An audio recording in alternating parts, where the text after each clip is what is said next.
Chapter 23. The word of the Lord came again unto me, saying, Son of man, there were two women, the daughters of one mother, and they committed whoredoms in Egypt. They committed whoredoms in their youth. There were their breasts pressed, and there they bruised the teats of their virginity. And the names of them were Aholah the elder, and Aholibah her sister. And they were mine, and they bare sons and daughters. Thus were their names: Samaria is Aholah, and Jerusalem is Aholibah. And Aholah played the harlot when she was mine, and she doted on her lovers, on the Assyrians her neighbors, which were clothed with blue, captains and rulers, all of them desirable young men, horsemen riding upon horses. Thus she committed her whoredoms with them, with all them that were the chosen men of Assyria, and with all on whom she doted. With all their idols she defiled herself. Neither left she her whoredoms brought from Egypt, for in her youth they lay with her, and they bruised the breasts of her virginity, and poured their whoredom upon her. Wherefore I have delivered her into the hand of her lovers, into the hand of the Assyrians upon whom she doted. These discovered her nakedness.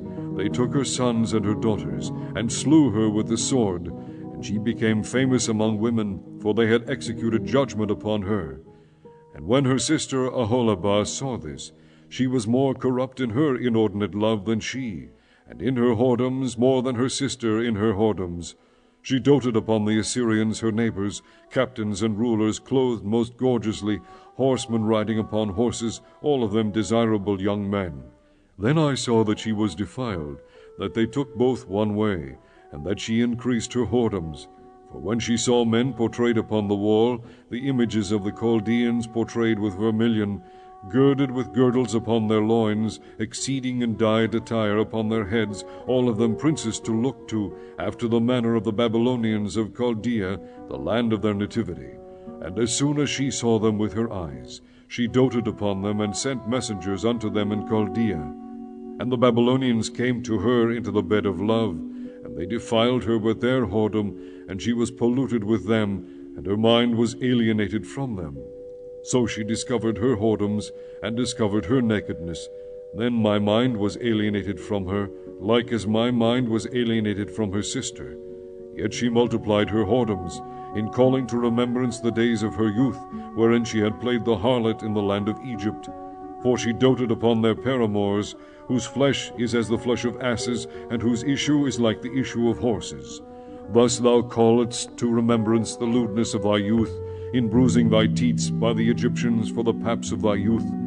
Therefore, O Aholibah, thus saith the Lord God, Behold, I will raise up thy lovers against thee, from whom thy mind is alienated. I will bring them against thee on every side, the Babylonians and all the Chaldeans, Pekod, and Shoah, and Koah, and all the Assyrians with them, all of them desirable young men, captains and rulers, great lords and renowned, all of them riding upon horses. And they shall come against thee with chariots, wagons, and wheels, and with an assembly of people, which shall set against thee buckler and shield and helmet round about. And I will set judgment before them, and they shall judge thee according to their judgments. And I will set my jealousy against thee, and they shall deal furiously with thee. They shall take away thy nose and thine ears, and thy remnant shall fall by the sword. They shall take thy sons and thy daughters, and thy residue shall be devoured by the fire. They shall also strip thee out of thy clothes, and take away thy fair jewels. Thus will I make thy lewdness to cease from thee, and thy whoredom brought from the land of Egypt, so that thou shalt not lift up thine eyes unto them, nor remember Egypt any more.